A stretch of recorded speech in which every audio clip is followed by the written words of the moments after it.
ಸದ್ಗುರುನಾಥ ಶರಣಂ ಜಯ ಜಯ. ಓಂ ಸಚ್ಚಿದಾನಂದ ಶರಣಂ ಜಯ ಜಯ. ಎಲ್ಲರಿಗೂ ನನ್ನ ನಮಸ್ಕಾರಗಳು. ಜ್ಞಾನೇಶ್ವರಿ ಗೀತಾಮೃತ.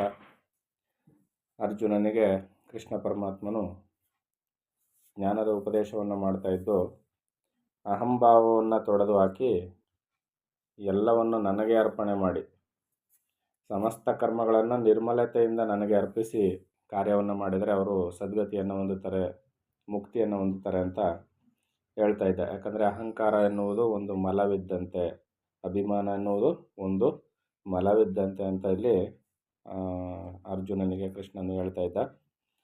ಮುಂದುವರೆದು, ಅಗ್ನಿಕುಂಡದಲ್ಲಿ ಸುಡಲ್ಪಟ್ಟ ಬೀಜದಿಂದ ಎಂದಿಗೂ ಅಂಕುರವು ಉದಯವಾಗದಿರುವಂತೆ ನನಗೆ ಅರ್ಪಿಸಲ್ಪಟ್ಟ ಕರ್ಮಕ್ಕೂ ಸಹ ಯಾವ ಫಲವೂ ಉದಯವಾಗುವುದಿಲ್ಲ. ಪರಮಾತ್ಮನಿಗೆ ಅರ್ಪಣೆ ಮಾಡಿದಂಥ ಯಾವ ಕರ್ಮವನ್ನು ಮಾಡಿದರೂ ಕೂಡ ಅದಕ್ಕೆ ಕರ್ಮಫಲ ಬರೋದಿಲ್ಲ. ಕರ್ಮಫಲ ಬರೋದಿಲ್ಲ ಅಂದರೆ ಮತ್ತೆ ಕರ್ಮ ಜರುಗಿದೆಯಲ್ಲ, ಮತ್ತೇನಾಗುತ್ತೆ ಅಂದರೆ ಬದಲಾಗಿ ಕರ್ಮವನ್ನು ಮಾಡಿದಂಥ ವ್ಯಕ್ತಿಗೆ ಅಂತಃಕರಣ ಶುದ್ಧಿಯಾಗುವುದಕ್ಕೆ ಅದು ಫಲಪ್ರಾಪ್ತಿಯಾಗುತ್ತೆ. ಯಾವ ರೀತಿಯಲ್ಲಿ? ಅಂತಃಕರಣ ಶುದ್ಧಿಯಾಗುತ್ತೆ. ಮುಂದಿನ ಕರ್ಮ ಬೀಜವಾಗುವುದಿಲ್ಲ. ಕರ್ಮಫಲ ಮುಂದೆ ಜನ್ಮಗಳನ್ನು ತಂದುಕೊಡೋದಕ್ಕೆ ಕಾರಣವಾಗೋದಿಲ್ಲ. ಒಂದು ಕರ್ಮಫಲ ಇತ್ತು ಅಂದರೆ ಏನಾಗುತ್ತೆ, ಅದನ್ನು ಅನುಭವಿಸ್ಲಿಕ್ಕೆ ಒಂದು ಜನ್ಮವನ್ನು ಪಡೆದುಕೊಳ್ತೀವಿ. ಆ ರೀತಿಯಲ್ಲಿ ಅದು ವ್ಯವಸ್ಥೆ ಇರ್ತದೆ ಕರ್ಮವನ್ನು ಮಾಡಿದರೆ. ಆದರೆ ಇಲ್ಲಿ ಕರ್ಮವನ್ನು ಪರಮಾತ್ಮನಿಗೆ ಅರ್ಪಿತ ಬುದ್ಧಿಯಿಂದ ಮಾಡಿದ್ದೇ ಆದರೆ, ಅಹಂಭಾವವನ್ನು ತೊರೆದು ಕರ್ಮವನ್ನು ಮಾಡಿದ್ದೇ ಆದರೆ ಅದೇನಾಗುತ್ತೆ, ಅಂತಃಕರಣವನ್ನು ಶುದ್ಧಿ ಮಾಡುತ್ತೆ. ಅಂತಃಕರಣ ಶುದ್ಧಿ ಮಾಡಬೇಕಾದ ಅಗತ್ಯ ಇದೆಯಾ ಅಂದರೆ ಹೌದು.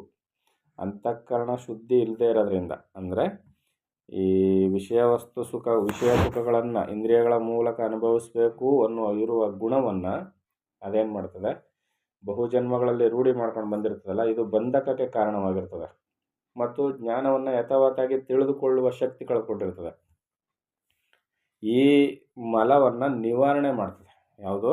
ನಿಷ್ಕಾಮ ಕರ್ಮ ಅಥವಾ ಭಗವಂತನಿಗೆ ಅರ್ಪಿಸಿ ಮಾಡಿದಂಥ ಕರ್ಮ ಈ ಥರದ ಫಲವನ್ನು ಉಂಟು ಮಾಡ್ತದೆ. ಈ ಯಜ್ಞಕುಂಡದಲ್ಲಿ ಸುಟ್ಟ ಬೀಜವನ್ನು ಹೇಗೆ ಭೂಮಿಯಲ್ಲಿ ಬಿತ್ತಿದ್ರೆ ಅದು ಮತ್ತೆ ಫಲ ಕೊಡೋದಿಲ್ವೋ, ಆ ರೀತಿಯಲ್ಲಿ ಪರಮಾತ್ಮನಿಗೆ ಅರ್ಪಿತವಾದ ಕರ್ಮ ಫಲ ಕೊಡೋದಿಲ್ಲ. ಅಂದರೆ ನನಗೆ ಅರ್ಪಿಸಿದ ಕರ್ತನು ಕರ್ಮಫಲದ ಬಂಧನದಲ್ಲಿ ಎಂದಿಗೂ ಬೀಳುವುದಿಲ್ಲ. ಆ ಕರ್ಮವು ಆತನಿಗೆ ಎಂದಿಗೂ ಬಾಧಕವಾಗುವುದಿಲ್ಲ. ಹೇ ಅರ್ಜುನ, ಕರ್ಮಗಳು ಅವಿಶಿಷ್ಟವಾದಾಗಲೇ ಅವುಗಳಿಗೆ ಫಲಗಳು ಸಹ ಉಂಟಾಗುತ್ತವೆ. ಆಗ ಫಲಾನುಭವಕ್ಕಾಗಿ ಈ ಜೀವನು ಶರೀರವನ್ನು ಆಶ್ರಯಿಸಬೇಕಾಗುವುದು. ಆದರೆ ಪೂರ್ಣವಾಗಿ ಕರ್ಮಗಳೆಲ್ಲವನ್ನು ನನಗೆ ಅರ್ಪಿಸುವುದರಿಂದ ತಕ್ಷಣವೇ ಜನನ ಮರಣಾದಿ ಅವಸ್ಥೆಗಳೆಲ್ಲವೂ ನಶಿಸಿ ಹೋಗುವು. ಆತ್ಮಸ್ವರೂಪವನ್ನು ಹೊಂದಲು ಸರ್ವಕ್ಕೂ ಸಹಜವಾದ ಸುಗಮ ಉಪಾಯವೆಂದರೆ ಫಲಸನ್ಯಾಸದಿಂದ ಕೂಡಿದ ಕರ್ಮಯೋಗವು.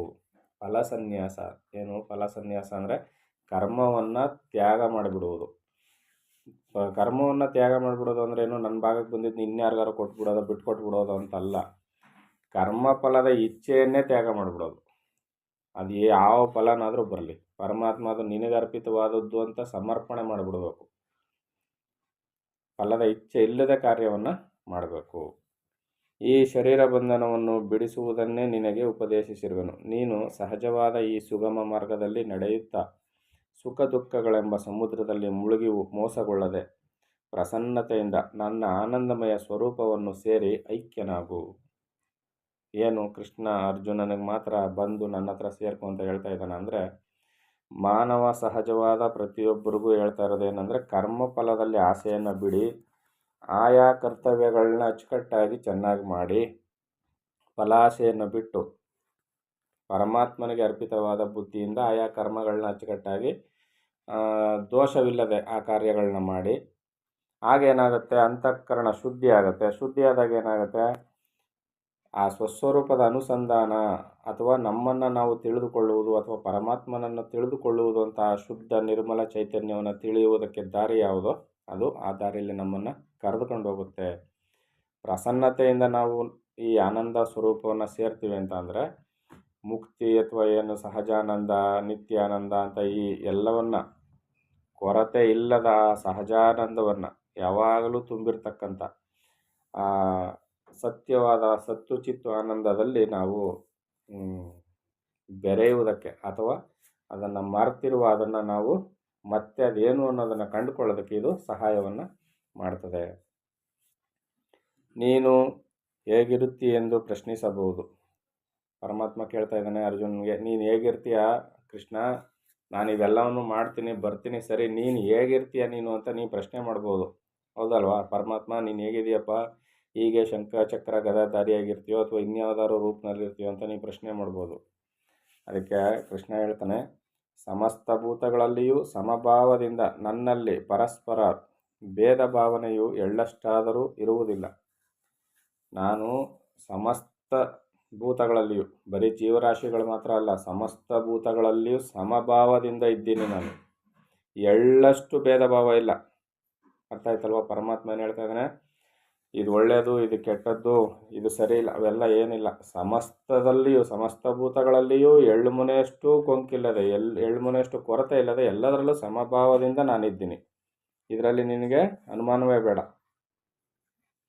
ಯಾವ ಜೀವನು ನನ್ನ ಶಾಶ್ವತ ಸ್ವರೂಪವನ್ನು ಅನುವರ್ತಿಸುವನು, ಸ್ವರೂಪಕ್ಕೆ ಗುರುತನ್ನು ಯಾರು ಹಿಡಿತಾರೋ, ಅಹಂಕಾರವನ್ನು ಹೆಸರಿಗಾದರೂ ಉಳಿಸದಂತೆ ನಾಶಪಡಿಸಿಕೊಂಡಿರುವನು, ಸರ್ವಭಾವಗಳಿಂದಲೂ ಕರ್ಮಗಳಿಂದಲೂ ನನ್ನನ್ನೇ ಭಜಿಸುವನು. ಅರ್ಥ ಆಗ್ತದಲ್ವಾ? ಪರಮಾತ್ಮನ ಪೂಜೆಯನ್ನು ಯಾವ ರೀತಿಯಲ್ಲಿ ಮಾಡಬೇಕು ಅಂತ. ಸಮಸ್ತ ಭೂತಗಳಲ್ಲಿಯೂ ತನ್ನ ಸ್ವರೂಪವನ್ನು, ಪರಮಾತ್ಮನ ಸ್ವರೂಪವನ್ನು ಗುರುತಿಸುವವನು, ಅಹಂಕಾರವನ್ನು ಹೆಸರಿಗಾದರೂ ಉಳಿಯದಂತೆ ನಾಶಪಡಿಸಿಕೊಂಡಿರುವನು, ಸರ್ವಭಾವಗಳಿಂದಲೂ ಕರ್ಮಗಳಿಂದಲೂ ನನ್ನನ್ನೇ ಭಜಿಸುವನು. ಸರ್ವಭಾವಗಳಿಂದಲೂ ಪರಮಾತ್ಮನನ್ನೇ ಭಜಿಸಬೇಕು, ಕರ್ಮಗಳಿಂದಲೂ ಪರಮಾತ್ಮನನ್ನೇ ಭಜಿಸಬೇಕು. ಈ ರೀತಿಯಲ್ಲಿ ನಡೆದುಕೊಳ್ಳುವನು. ಅಂತಹವನು ಶರೀರದಲ್ಲಿದ್ದರೂ ಅವನಿಗೆ ಶರೀರವಿರುವುದಿಲ್ಲ ಮತ್ತು ಅವನು ಪೂರ್ಣ ರೂಪದಿಂದ ನನ್ನಲ್ಲಿರುವನು, ನಾನು ಕೂಡ ಅವನಲ್ಲಿಯೇ ವಾಸಿಸುವೆನು. ಪರಮಾತ್ಮ ಈಗ ಎಲ್ಲಿರ್ತಾನೆ, ಹೇಗಿರ್ತಾನೆ ಅಂತ ಪರಮಾತ್ಮ ಹೇಳ್ದ, ಸರ್ವಭೂತಗಳಲ್ಲಿಯೂ ಇರ್ತಾನೆ ಮತ್ತು ಉಪಾಸಕನಾದ ಕರ್ಮವನ್ನು ಮಾಡ್ತಕ್ಕಂಥ ಉಪಾಸಕನಲ್ಲಿಯೂ ಇರ್ತಾನೆ. ಉಪಾಸಕ ಏನು ಮಾಡಬೇಕು ಈಗ? ಹಂಗಾದರೆ ಉಪಾಸಕನು, ಭಕ್ತನು ಸರ್ವಭೂತಗಳಲ್ಲಿಯೂ ಪರಮಾತ್ಮನಿದ್ದಾನೆ, ಎಳ್ಳು ಮುನೆಯಷ್ಟು ಕೊರತೆ ಇಲ್ಲದಂತೆ. ಆದ್ದರಿಂದ ಸರ್ವ ಕರ್ಮಗಳನ್ನು ನಾನು ಪರಮಾತ್ಮನಿಗೆ ಅರ್ಪಿತ ಬುದ್ಧಿಯಲ್ಲಿ ಸಮಭಾವದಿಂದ ನಡೆದುಕೊಳ್ಳಬೇಕು. ಆಗ ಪರಮಾತ್ಮ ತನ್ನಲ್ಲೇ ಇರುವುದು ತಿಳಿದು ಬರುತ್ತದೆ. ನನ್ನ ಮತ್ತು ನನ್ನ ಭಕ್ತನ ಸಂಬಂಧವು ಬೀಜವೃಕ್ಷ ನ್ಯಾಯದಂತಿರುವುದು. ಬೀಜವೃಕ್ಷ ನ್ಯಾಯ ಅಂತಂದ್ರೇನು? ಬೀಜದಿಂದ ಮರ ಹುಟ್ಟುತ್ತೋ, ಮರದಿಂದ ಬೀಜ ಹುಟ್ಟುತ್ತೋ. ಅಂದರೆ ಪರಮಾತ್ಮನಿಂದ ಭಕ್ತ ಉದಿತವಾದನೋ, ಭಕ್ತನಿಂದ ಪರಮಾತ್ಮ ಉದಿತವಾದನು ಅಂತ. ಅಂದರೆ ಈ ರೀತಿಯಲ್ಲಿ ಒಂದಕ್ಕೊಂದು ಪರಸ್ಪರ ಸಂಬಂಧ ಇರ್ತಕ್ಕಂಥದ್ದು. ಬೀಜದಿಂದ ವೃಕ್ಷವಾಯಿತೋ, ವೃಕ್ಷದಿಂದ ಬೀಜವಾಯಿತೋ ಎಂಬ ರಹಸ್ಯವನ್ನು ಭೇದಿಸಲು ಯಾರಿಂದಲೂ ಸಾಧ್ಯವಿಲ್ಲ. ಇದರ ಮರ್ಮವನ್ನು ತಿಳಿದವರು ನಾನೊಬ್ಬನೇ. ಅಗಾಧವಾದ ವಟವೃಕ್ಷವು, ಆಲದ ಮರ ಅತಿ ಸೂಕ್ಷ್ಮವಾದ ಬೀಜದಲ್ಲಿ ಲೀನವಾಗಿರುವುದು. ಹೇ ಪಾರ್ಥ, ಇದರಂತೆಯೇ ಹೊರಗೆ ಕಾಣುವ ನಾಮರೂಪಗಳಲ್ಲಿ ಭೇದವು ಕಂಡುಬಂದರೂ ಆಂತರಿಕ ದೃಷ್ಟಿಯಲ್ಲಿ ನಾನು ನನ್ನ ಭಕ್ತನು ಬೀಜವೃಕ್ಷ ನ್ಯಾಯದಂತಿರುವೆವು. ಪರಮಾತ್ಮ ಇಷ್ಟೊಂದು ಹೋಲಿಕೆಯನ್ನು ಕೊಟ್ಟು ಹೇಳಿದಾನೆ ಅಂದರೆ ಪರಮಾತ್ಮ ನಮಗೆ ಎಲ್ಲೋ ದೂರದಲ್ಲಿಲ್ಲ, ಬಹಳ ನಿಕಟವರ್ತಿ. ಅಂದರೆ ಭಕ್ತ ಇದ್ದ ಮೇಲೆ ಭಕ್ತ ಪೂಜೆ ಮಾಡೋದ್ರಿಂದ ಪರಮಾತ್ಮನ ಸೃಷ್ಟಿ ಆಯಿತು. ಪರಮಾತ್ಮ ಸೃಷ್ಟಿ ಆದಮೇಲೆ ತನ್ನ ಪೂಜೆಗೋಸ್ಕರ ಭಕ್ತನನ್ನು ಸೃಷ್ಟಿ ಮಾಡಿದ್ನು. ಮರದಿಂದ ಬೀಜವಾಯಿತು, ಬೀಜದಿಂದ ಮರವಾಯಿತು ಅಂತ. ಅದಕ್ಕೆ ಇಲ್ಲಿ ಭಕ್ತರು ಸಂಪೂರ್ಣ ಶರಣಾಗತಿಯನ್ನು ಹೊಂದಿ ಏನು ಮಾಡಿದ್ರು? ಪರಮಾತ್ಮ ನೀನೊಂದು ಆಲದ ಮರವಿದ್ದಂತೆ, ದೊಡ್ಡ ಆಲದ ಮರವಿದ್ದಂತೆ, ಆ ಆಲದ ಹಣ್ಣಿನಲ್ಲಿರ್ತಕ್ಕಂಥ ಸಣ್ಣ ಸಣ್ಣ ಬೀಜಗಳಿಂದ ಮತ್ತೆ ಆಲದ ಮರಗಳು ಹುಟ್ಟುವಂತೆ ನಾವು ಪರಮಾತ್ಮನೇ ಮೊದಲು ಅಂತ ಇಲ್ಲಿ ಭಕ್ತ ಪರಮಾತ್ಮನಿಗೆ ಮೊದಲ ಸ್ಥಾನವನ್ನು ಕೊಟ್ಟ. ಅಂದರೆ ಮರವೇ ಮೊದಲು, ಬೀಜ ಅನಂತರದ್ದು. ಈಗ ಮರವೇ ಇಲ್ಲದಿದ್ರೆ ಅಲ್ಲಿಂದ ಬೀಜ ಹೇಗೆ ಹುಡ್ತಿತ್ತು ಅಂತ, ಬೀಜವೇ ಇಲ್ಲದಿದ್ರೆ ಮರ ಹೇಗೆ ಬರ್ತಿತ್ತು ಅಂತ ಮತ್ತೆ ಪ್ರಶ್ನೆ. ಮತ್ತೆ ಇದು ತರ್ಕಕ್ಕೆ ಎಡ ಮಾಡಿ ಕೊಡ್ತದೆ. ಆದರೆ ಇಲ್ಲಿ ಭಕ್ತ ಏನು ಮಾಡ್ತಾ ಇದ್ದಾನೆ? ಪರಮಾತ್ಮನೇ ಮೊದಲು, ನಂತರ ಭಕ್ತ ಬಂದ ಅಂತ ಭಕ್ತರು ಹೇಳ್ತಾ ಇದ್ದಾರೆ. ಈ ರೀತಿಯಲ್ಲಿ ಅದರ ನಿಶ್ಚಯವಾದದ್ದು ಯಾವುದು? ಪರಮಾತ್ಮನೇ ಮೂಲ. ಪರಮಾತ್ಮನೇ ಮೂಲವಾದದ್ರಿಂದ ಭಕ್ತನಾದವನು ಬೀಜವೃಕ್ಷ ನ್ಯಾಯದಂತೆ ಇಲ್ಲಿ ಪರಮಾತ್ಮ ಮತ್ತು ಭಕ್ತರು ಅನ್ನೋ ಮಾತನ್ನು ಹೇಳ್ತಾ ಇದ್ದಾನೆ. ಅರ್ಥಾತ್ ನಾವಿಬ್ಬರು ಅಭೇದ್ಯರು, ನಮ್ಮನ್ನು ಭೇದಪಡಿಸಿ ನೋಡೋದಕ್ಕೆ ಸಾಧ್ಯವೇ ಇಲ್ಲ. ಅಭೇದ್ಯರು ಪರಮಾತ್ಮ ಮತ್ತು ಭಕ್ತ, ಭಕ್ತ ಮತ್ತು ಭಗವಂತ ಅಭೇದ್ಯರು, ಇಬ್ಬರೂ ಒಬ್ಬರೇ. ಎರವಾಗಿ ತಂದ ಆಭರಣವನ್ನು ತಾನು ಧರಿಸಿದ್ದರೂ ಅದು ತನ್ನದಲ್ಲವೆಂದು ಭಾವಿಸುವಂತೆ ದೇಹಧಾರಿಯಾದ ಭಕ್ತನು ಈ ದೇಹವು ತನ್ನದಲ್ಲವೆಂದು ತಿಳಿಯುವನು. ಎರವಾಗಿ ತಂದ ಆಭರಣವನ್ನು, ಹಿಂದೆ ಹಳ್ಳಿಗಳ ಸೈಡ್ ಏನು ಮಾಡ್ತಿದ್ರು ಅಂದರೆ, ಒಬ್ಬರು ಮದುವೆಗೆ, ಒಬ್ಬರು ಗೃಹ ಪ್ರವೇಶಕ್ಕೆ, ಒಬ್ಬರು ಶುಭ ಕಾರ್ಯಗಳಿಗೆ ಹೋಗ್ಬೇಕಾದ್ರೆ ಪಕ್ಕದ ಮನೆಯವರು ಒಡವೆ ಇಸ್ಕೊಬರ್ತಿರು. ವಾಲೆ ಕೊಡು, ಜುಮ್ಕಿ ಕೊಡು, ಕಾರ್ಯಕ್ಕೆ ಹೋಗಿ ಬರ್ತೀನಿ ಅಂತ. ಎರವಾಗಿ ಸಾಲವಾಗಿ ತಂದ ಆಭರಣಗಳು ತನ್ನದಲ್ಲವೆಂದು ತಿಳಿದಿರುವಂತೆ, ಚೆನ್ನಾಗಿ ತಿಳ್ಕೋಬೇಕು, ತನ್ನದಲ್ಲವೆಂದು ತಿಳಿದಿರುವಂತೆ ಭಕ್ತನಾದವನು, ಪರಮಾತ್ಮನ ನಿಜವಾದ ಭಕ್ತನಾದವನು ಈ ಶರೀರವನ್ನು ಕೂಡ ನಾನು ಸಾಲವಾಗಿ ತಂದಿರುವ ಆಭರಣದಂತೆ ಅಂತ ಭಾವಿಸ್ತಾನೆ. ಪಕ್ಕದ ಮನೆಯವರ ಆಭರಣ ಏನು ತಂದು ವಾಪಸ್ ಕೊಡಬೇಕು ಅಂತ ತಿಳ್ಕೊಂಡಿರ್ತಾನಲ್ಲ, ಅದೇ ರೀತಿಯಲ್ಲಿ ಈ ಶರೀರವು ಕೂಡ ನನ್ನದಲ್ಲ, ಕಾರ್ಯನಿಮಿತ್ತ ಇದನ್ನು ತಗೊಂಡಿದ್ದೀನಿ, ಮತ್ತು ಇದನ್ನು ವಾಪಸ್ ಕೊಡಲೇಬೇಕು ಅನ್ನೋ ಅರಿವಿರ್ತದೆ ಭಕ್ತನಿಗೆ. ಆದರೆ ಅಜ್ಞಾನವಶದಿಂದ ನಾವೇನು ಮಾಡ್ತೀವಿ ಅಂದರೆ, ಪಕ್ಕದ ಮನೆಯವ್ರ ಆಭರಣ ಬಂದ್ಬಿಟ್ಟು ಇದು ನಂದೇ, ಕೊಟ್ರಾಯ್ತು, ಕೊಡದಿದ್ರೇನು ಅನ್ನೋ ಲೆವೆಲ್ಗೆ ನಂದು ನಂದು ನಂದು ಅಂತ ಅಂಟ್ಕೊಂಡು ನಾವು ಕಷ್ಟಪಡ್ತಾ ಇರ್ತೀವಿ. ಅದಕ್ಕೆ ಇಲ್ಲಿ ನಿಜ ಭಕ್ತನ ಏನು ಮಾಡ್ತಾನೆ, ಎರವಲು ತಂದ ಆಭರಣದಂತೆ ಅಂತ ಈ ಶರೀರವನ್ನು ಭಾವಿಸಿರ್ತಾನೆ.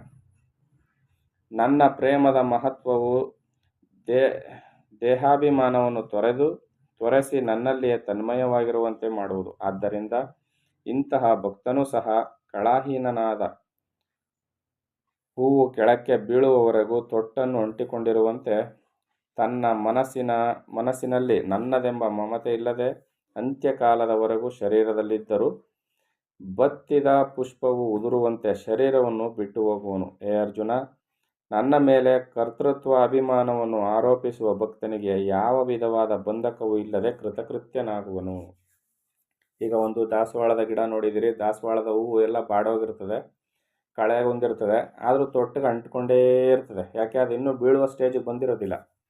ಅದು ಕಳೆಗೊಂದಿತು ಅಂದ್ಬಿಟ್ಟು ಅದನ್ನು ಕಿತ್ತಾಕ್ಬಿಡ್ಬೇಕು ಅಂತಲ್ಲ, ಅಥವಾ ಅದು ಉದುರೋಗ್ಬೇಕಾಗಿತ್ತು, ಅದು ನ್ಯಾಯ ಅಂತಲ್ಲ, ಅದರಲ್ಲಿ ಇನ್ನೂ ರಸವಿರ್ತದೆ.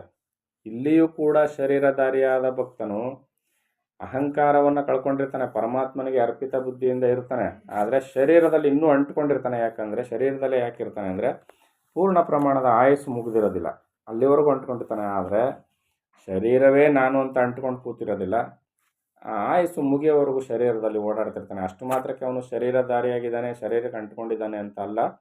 ಅವನು ಅದರ ಕೆಲಸ ಮುಗಿದ ತಕ್ಷಣ ಶರೀರ ಆ ಪೂರ್ಣವಾಗಿ ಒಣಗಿದ ಹೂವು ತೊಟ್ಟಿನಿಂದ ಕಳಚಿ ಕೆಳಗೆ ಬೀಳುವಂತೆ ಶರೀರವನ್ನು ಬಿಟ್ಟು ಹೊರಟು ಹೋಗ್ತಾನೆ. ಈ ರೀತಿಯಲ್ಲಿ ಏನು ಮಾಡ್ತಾನೆ, ಯಾವ ಬಂಧನವೂ ಇಲ್ಲದೆ ಅವನು ಪರಮಾತ್ಮನಿಗೆ ಅರ್ಪಿತವಾಗಿ ರೀತಿಯಲ್ಲಿ ಇದ್ದಿದ್ದರಿಂದ ಕೃತಕೃತ್ಯನಾಗುವನು. ತನ್ನ ಕೆಲಸಗಳನ್ನೆಲ್ಲ ಮಾಡಿ ಪರಮಾತ್ಮನಿಗೆ ಅರ್ಪಿಸಿ ತಾನು ಭವಬಂಧನದಿಂದ ಬಿಡುಗಡೆಯನ್ನು ಹೊಂದುತ್ತಾನೆ ಅಂತ ಕೃಷ್ಣನು ಹೇಳ್ತಾ ಇದ್ದಾನೆ. ಇನ್ನು ಮುಂದುವರೆದು ಏನು ಹೇಳ್ತಾನೆ ಅಂತ ಮುಂದಿನ ಆಡಿಯೋದಲ್ಲಿ ನೋಡೋಣ. ಎಲ್ಲರಿಗೂ ಒಳ್ಳೆಯದಾಗಲಿ. ಓಂ ಸದ್ಗುರುನಾಥ ಶರಣಂ ಜಯ ಜಯ. ಓಂ ಸಚ್ಚಿದಾನಂದ ಶರಣಂ ಜಯ ಜಯ. ಹರಿ ಓಂ ತತ್ಸತ್. ಹರಿ ಓಂ ತತ್ಸತ್. ಹರಿ ಓಂ ತತ್ಸತ್.